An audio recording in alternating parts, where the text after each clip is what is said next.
3:57. You're very naughty. 3:57, and it's getting close to Christmas. I'm excited. You excited? Look at you. Just You've got your Christmas Christmas tree. tree in the back. And an You've got angel. angel. That's Gabrielle. Yes, and fire and candles. Yes, That's not your fireplace. No, very no. much it is. That's it. Ta-da! Anyway, hi guys, great to join with you. It is, isn't it? Um, What a I beautiful I witchy have to family we have. yeah, I have to confess I can't stand the last few lessons that we did. I felt very flat, very uninspired, very forced Mhm. because I'm going through another layer of deconstruction. So, will you forgive me, please, please, please? Do you know what's this? I need to sit with that before I forgive you. Okay, thanks. She's pretty good sometimes, but dang, she really screwed up. So, yeah. Let me think about it. I'll come I back gotta, next year. oh my God. I almost want to go back and redo them. So, who knows? But anyway, thanks for coming along, for the highs and the lows, the inspired and the not so inspired. So, thanks, guys. Yeah, but thank you for your honesty too, because we're in holy relationship. Hmm. Mm, Thank what God. you go through, I go through. Yeah. Yeah. So Yeah. it's been a rough road. It has been. It's been hellacious. But never fear, it doesn't last. This Don't too run shall. away. That's right. That's right. Don't Yeah. run away. This too shall Shall pass. pass. Yes. How do you say Yeah. pass? Pass. That's it, pass. Pass. Yeah, and you guys, it's the thought of the family that always pulls me through. The thought of Nouk and Daniel and our family and the YouTube family. It's always really that just says you just keep going. You just keep going. I mean, there's not like you can stop or turn around or change your mind, but it really gives you the strength to just stand and take the next step and trust that there's a light at the end of the tunnel, and there always is. If I could just Thank you. remember that the next time. Yeah, that's it, sis, because while the ego would wants to dupe us into believing that we're doing this alone, especially when it gets so dark during Yes. the undoing, or really it is a deconstruction of the mythical me, the ego identity. Yeah. Mm-hmm. Yeah. Um, we think we're doing it alone, but we're not. We're not doing it alone. We're doing it together. Yes. And grateful for the deconstruction process actually, and watching the hand come and snip the strings of the spiritualized ego. That can be terrifying too, but it's good. All is in its perfect timing. Yeah. Tell me about it. Perfect timing. Yeah, All that's right. We're on lesson 357, and our sis has agreed to read today. I did. Mm-hmm. Okay. Lesson 357. Truth answers every call we make to God, responding first with miracles and then returning unto us to be itself. Now, what I was guided to do by the voice in my mind, Holy Spirit in my mind, was to change the first word, truth, which is apt to be used by the ego in what's the word for it I'm looking for, in a very abstract way. Mm-hmm. Yeah. So just park that word truth, and in place of the word truth with lesson 357, use the word forgiveness. So it starts, forgiveness answers every call we make to God, responding first with miracles and then returning us unto us to be itself. And now we can take it home, take it inward, and now it really lands. It's not abstract. It's definite. It's forgiveness that answers every call we make to God, responding first with miracles and then returning unto us to be itself.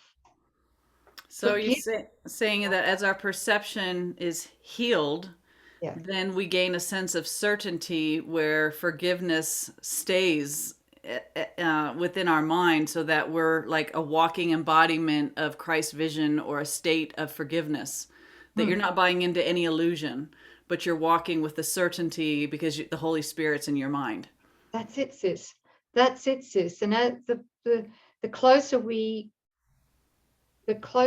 come to the stage 6 experience in Jesus' 6 stages of the development of trust in the manual for teachers, the closer we come to that, the more the forgiveness process falls away, because we don't need a process anymore, and it becomes refined.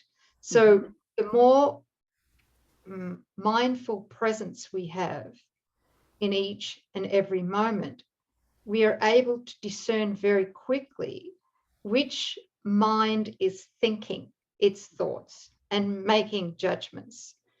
And so it's a very quick shift most of the time. We don't need to do a lengthy forgiveness process. What we do is if we're triggered in that moment, we go, ha ha, this is the ego, not me as the Christ. Yeah. And it's in that recognition that we accept the love we are as the Son of God in that moment. And when we accept that, we accept the peace of God as well. So it can be instantaneous. Yes. Yeah.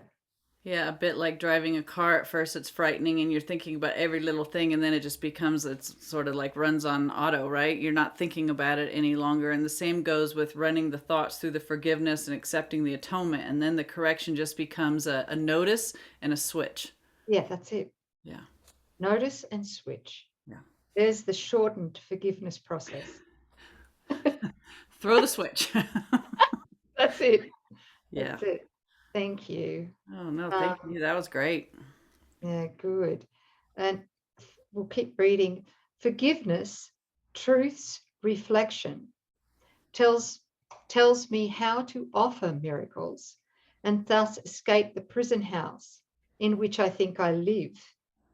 Your Holy Son is pointed out to me, first in my brother, then in me. Your voice instructs me patiently to hear your word and give as I receive. And as I look upon your Son today, I hear your voice instructing me to find the way to you, as you appointed that the way shall be. And he gives us the clue here, how to find that way. Behold his sinlessness and be you healed. Behold his sinlessness and be you healed. That's it. We have a different word here. Oh, really? What have you got? Yeah. Well, and is that the last sentence of yours, of the prayer? Yeah. Oh, okay. Well, the I'm being naughty. You are. The COA version says, okay, back up a little bit. And as I look upon your Son today, I hear your voice instructing me to find the way to you, as you appointed that the way shall be. Quote, behold his sinlessness and be you saved. Look on the Christ in him and be you healed. Whoa. Well, that just gave me the chills. Me too. Oh, wow. Why was that taken out? I don't know. Oh, there goes judgment. Okay. I'm so grateful for the COA version that sort of rounded out some of these integral parts that had been mistakenly omitted through no fault of any brother. Thank you. Thank you. That's the truth. That is so beautiful. Yeah. Could you read it one more time? Yes. Behold his sinlessness and be you saved. Look on the Christ in him and be you healed. Oh, oh my God.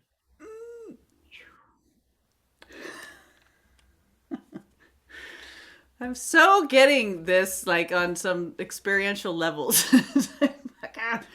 So I had a beautiful sister call me a little bit earlier today with, some fears around vaccines, etc. I just was walking with her, and I just love her so much. I just, my heart is just full when I turn my thought towards her. And it was so easy and effortless to quickly just go right to the drawing board and going, what does God know about his creation? And is he the only creator? And are we under his laws? And is there any power that can change what God has done? And since we're a whole spiritual idea, can something be introduced to us that's alien or foreign or that could cause us harm? Or could we lose our perfection or our health? I mean, these thoughts were just like this beautiful waterfall, motivated by love, full absolute truth. And I just felt my sister getting wrapped up in the arms of love. She's just being carried. I said, you can go do whatever you need to do without any harm to yourself. And I felt those words, like she's just being carried along by God. And so here, right, your Holy Son is pointed out to me first in my brother. Like, here's the call for love. And I get the blessing of beholding my brother, sister, as she really is in God. And then I'm blessed from that, right? It's like those were his words coming to my awareness to share with my sister, to close the gap, to dispel with the fear, and we're both blessed. Now there's other times where there's like kicking in, of the inability to see, to have that flow automatically, right? There's something digging in. And the digging in that would seem to prevent you from having that same flow in the automatic love and the absolute truths is because what you have parked in your brother, right, is your own terror of full awakening to the holy self. There is still this deep fear and terror of love and of God and of your holiness, that you're an unlimited eternal being, that your name is Christ. There's actually great terror around that because, again, as we've said all along, when we experience that, the mythical me just goes away. So if there's any holdout, right, something in our thought that doesn't want the full Monty, the full awakening, we want to continue to protect that block by holding it against a certain brother. So the contrast for myself to go, it was so selfless, so easy, so natural. And then, and in this area, it feels like you're just digging your heels in, right? It's excellent to see. It's so very helpful for me to recognize. And it's all a choice in my mind. It's all my decision, and it's all pointing me to where there's still, something in your thought that needs to be exhumed and forgiven and the atonement accepted. So everything is working for you, whether it's flowing fast and freely or whether it seems to be more of a delayed, protracted experience. All of it is so perfect because it's pointing you to the truth, capital T. I don't know if that was helpful, but this has been very helpful for me today to get this and the experiences that I'm having. That's helpful. Yeah. Yeah, behold your brother's sinlessness and be you saved. Look on the Christ in him and be you healed. Or not, right? Yeah. Or not's not an option, but I'm saying, that seems to be, yeah. It's, and at the phase that I seem to be presently in now, I'm seeing that there's absolutely no wiggle room for mythical me, the ego. There's nothing there. Yeah. Just isn't anything there. And I'm reminded this morning what popped up somewhere on my phone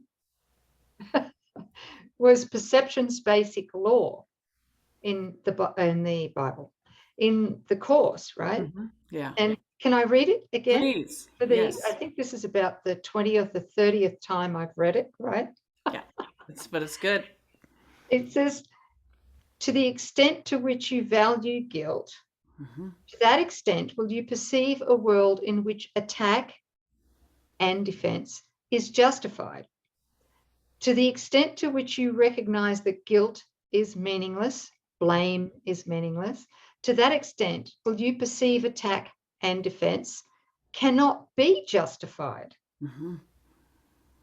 This is in strict accord with vision's fundamental law, or perception's fundamental law. You see what you believe is there, and you believe it there because you want it there. Oh, whoa. Right. Yes. But, so perception has no other law than this. That's from chapter 25, section 4. And it's like, well, when I'm suffering, are you telling me I want that? It's, What really popped out when you're reading was the word, when we see its meaninglessness. Oh, yes. Yeah. Because, even those things where we dig in our heels, there's something attached to it that says that the guilt that this feeds my mind is meaningful. But when we really recognize its meaninglessness, like it's non-intelligible, there's nothing there, it makes no sense, it's not true, it's not happening in God. Really to get that, not read it, not say it, but have the felt state. I can feel that that's just going to completely dissolve.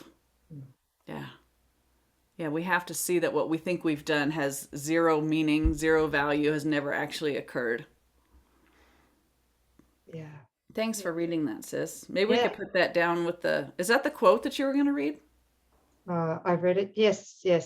Okay. And, also the sole responsibility of the miracle worker is to accept the atonement for himself. How big that is. That now I'm realizing from where I'm at right now that needs to happen kind of every couple of minutes. Yeah. Yeah. Yes. Because if I am triggered or in fear about anything, be it to do with the body, to do it with the jab, to do with the idea of aging, whatever it might be, it doesn't matter what it is. There's no hierarchy of illusory thoughts and beliefs. It's all illusion. Yeah? But the sole responsibility for me in that moment when I recognize it is to accept the atonement for myself. That's my salvation. That's where the miracle comes. Yeah. It's from my forgiveness. It's not from anything else. And I've tried everything else. Me too. I have. I've tried to do detours, thousands of them. It's like forgiveness. Yeah, okay. Yeah, let me just try partial forgiveness. Yeah, well, that doesn't work. It's got to be full on forgiveness. And it's got to be that I did this to myself. Yeah. Right. And because that's like when we still think that somehow there's something else outside of ourselves, that's how we do partial forgiveness. We say, well, it's me, and then a little bit of that, a little bit of me. But it's the full forgiveness, recognizing that my experience is happening from my mind. All my interpretations, all my judgments, my full everything is coming from my mind. And so the correction can only happen in my mind. And he can't do the correction for us unless we give it all. And so that's unequivocal, bringing in all our nails, all of our judgments and opinions, and bringing it right here and saying, this is mine, nowhere else, by nobody else, and saying, I don't want this. Unequivocally, do not want this. Take this from me. Look upon this for me. Do not let me use it for separation, but for the coming of peace. I accept myself as I truly am right now, this moment. And remember, the accepting the atonement can only happen in this present moment. Yeah. That's it.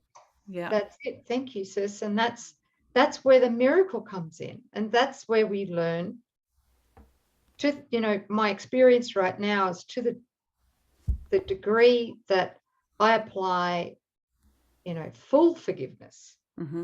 And I take responsibility with Holy Spirit for whatever it is that's fear, guilt. Yeah. It's to that degree I'm going to witness there is no hierarchy. No order of difficulty in miracles. It's to that degree, really, it's being made evident for me, because we read about this in the course and we take a little bit of it when we first read about it, that miracles violate every physical law, of matter, right. The body, physics, of course, Gravity. what is the other one?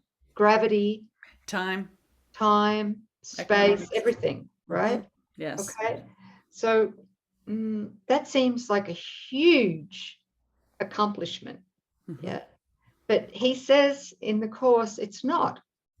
Miracles don't do anything. All they really do is remove the obstruction in our perception to Right. see what's really there. Yes. Yeah, when we recognize the problem is only perceptual. Right. It's not that we're really, healing or moving around real I have like 20 flies in my house right now. I have to forgive myself. I think I left my door open yesterday. Anyway, I got flies everywhere. Okay, so yes, while we think we've got a real external problem made of matter, then that would seem insurmountable, or we would lose hope, or how is this going to happen? But when we simplify it and recognizing that the only problem we have is a perceptual problem. The mind is perceiving always, like in this realm. But when the perception is healed, which is the only thing that can be healed, then we're looking out through the lens of love or Christ vision, and we see this happy world, true perception, a forgiven dream, right? And we have this much better experience until there's no fear in our mind. And that's when God takes the final step and perception is translated into knowledge. Mm-hmm. Yeah, so it's not such a big deal when you realize I'm misperceiving, and there is another view to have. And if I'll forgive my misperception, the real view is given me. I mean, I don't think it could be any simpler. We're just, again, noticing and making the switch.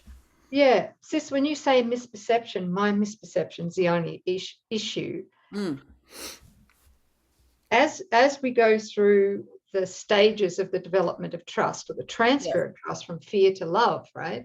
Yes. There's a tremendous amount of self-judgment for our perceptions as we effort to take on the teachings of A Course in Miracles.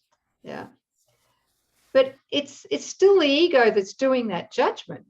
Right. It's making those judgments against ourselves. It says, how come I have resistance to this? Why am I, why do I keep condemning? Mm-hmm. Why am I so attracted to chaos? Yeah. And there's all these self-judgments, but it's the ego that's making those self-judgments. It's still the ego. And there shouldn't be any self-judgment, any guilt for the perceptual problems that we're seeking forgiveness for. So within that same ego thought system, part of it is seeing illusions and reacting to them. And then when we see their illusory nature, then it just kicks into another gear of self-condemnation, blame. I'm so stupid. I'm never going to get it. They got it, but I don't. Why would I do that? How could I choose this for myself? That's still part and parcel of the same thought system, right? And did you beat yourself up for the dream that you had last night? Right? No. Right. You just wake up, you snap out of it, you're off about your day, and it was nothing, because it was nothing, and it was nothing. Awakening from this got to be the same. We wake up and recognize this never even was a blip on God's radar. It was over the instant it was thought of. It has no cause and therefore no effects. We've never done anything. God's answer was inconceivable. We've always been at home. We dreamt a very small dream that seemed pretty fantastic because of the power from which we seem to dream the dream, right? It's using the power of our mind that we share with God. And from that power, that just a little question, what would it be like? I mean, that gives you an idea about a smidge of how powerful our mind really is. If this incredible world rose in response to just one small question, coupled with the desire to really know what that was like, oh my gosh, right? I wonder what's really going on at home when we're co-creating with God. Staggering to kind of think about, but I think that's really important, that any self-judgment is still part of the same thought system that's complete illusion. We don't beat ourselves up for illusions, for a mistake that will gladly be corrected for us when we don't want it. Yeah. Good. Thank you, sis. Yeah. And we can't condemn ourselves in private. No.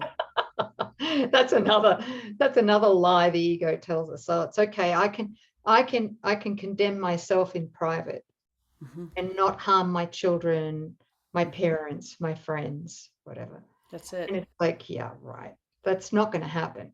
Right. Because to the degree we condemn ourselves, we're condemning others, and vice versa. It's all one. Yeah. Here's God saying, here's my beloved son in whom I'm well pleased. And you're like, when we condemn ourselves, we're condemning that son. And we're saying, no, God, you're a liar. And what we've made of your son is true, sinful. That's it. Yeah. What a joke. It is. Gotta let it go. Oh, I thought this was going to be a very short lesson. Not when you and I get rolling, no. Oh, Lord. No. Okay, so I think this lesson 357 is really valuable, as are all the lessons, right? So Most of them. Truth, in other words, forgiveness, answers every call we make to God, responding first with miracles and then returning unto us to be itself. Amen. Thank you. Thanks, family. Thanks, sis. Beautiful unpacking. Thank you. All right, there's lesson 357. Remember to behold your brother's sinlessness and be saved. Look on the Christ in him and be healed.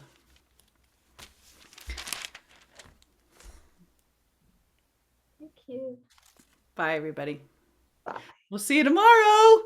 See you tomorrow.